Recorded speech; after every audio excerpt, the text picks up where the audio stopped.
La leyenda del águila y la serpiente nos cuenta cómo fue fundada la ciudad de México Tenochtitlán. Antiguamente los aztecas vivían en Aztlán, una tierra perdida de la que no se sabe mucho, pero el dios Huitzilopochtli se reveló a los mexicas, diciéndoles que tendrían que emigrar y asentarse en un nuevo lugar, un lugar divino. Ese lugar se revelaría a ellos a través de una señal divina.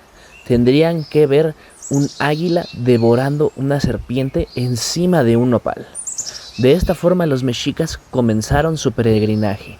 Se cree que peregrinaron desde lo que hoy es California a este lugar donde por fin, después de tanto buscar, encontraron la señal de Huitzilopochtli. La encontraron en medio del lago de Texcoco. Y ahí, en medio de ese lago, comenzó la construcción de Tenochtitlán, que significa por su nombre en náhuatl, lugar en medio de los nopales. Una ciudad azteca que estaba encima de un lago y que funcionaba por medio de milpas, chinampas y trajineras.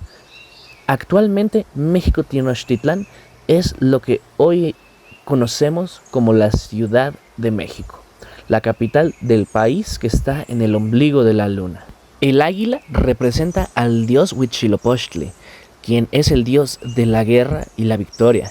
La serpiente representa el mal y la oscuridad. Y el nopal representa la tierra donde se asentaron, ya que el nopal abunda en lo que hoy es Ciudad de México. Y sobre todo es una planta que nos identifica como mexicanos, ya que los mexicanos siempre tenemos el nopal en la cara.